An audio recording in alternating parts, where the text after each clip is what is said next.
verse 32, from verse 32 to 35, you will see where Paul was saying, if a prophet should prophesy, let others that be prophets, let them judge.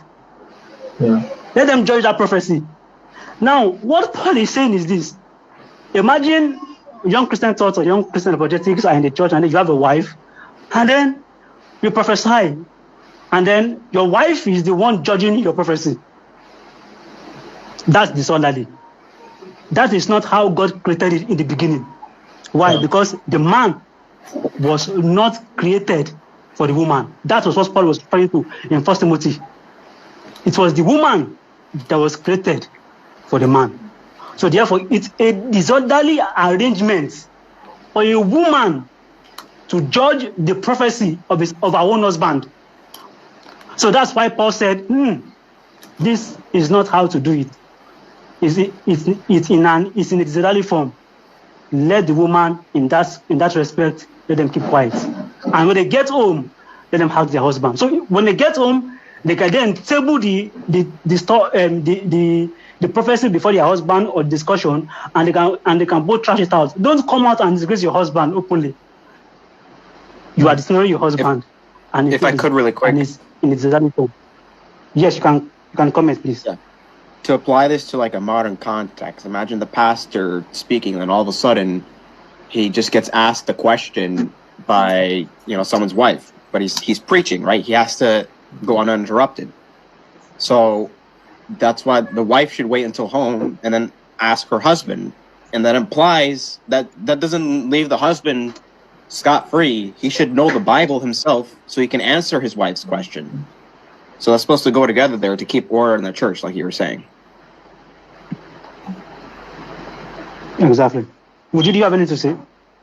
Yeah, what's it about? Well, the whole context of 1 Corinthians 14 has to do with orderly worship, orderly manner. So the word silence in 3 places comes from the same Greek word. One in verse 27 to 28. It was not just the interruption of the woman, but it was also people were just speaking in tongues without any interpreter, so no one would understand. So when Paul was speaking about this, not literally shutting down the woman to say that they had to keep silent, not to say anything, because Paul says in 1 Corinthians 11, women can pray or prophesy, but they have to do it in an orderly manner with head coverings. And men are to pray and prophesy is like speaking forth the word of God, not just giving future prophetic.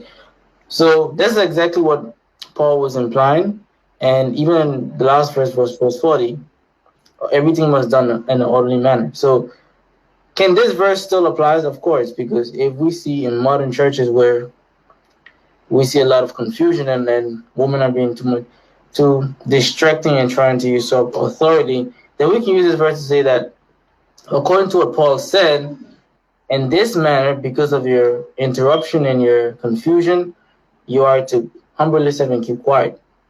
Because even in verse 33, it says, as in all the church. So this church, even though he was written directly to the Corinthian church, he was saying that also is a lesson for every church as well, that is causing divisions and bringing a lot of distraction, instead of coming to church and humbly, in an orderly manner, praising the Lord, hearing the word of God being preached, and so on.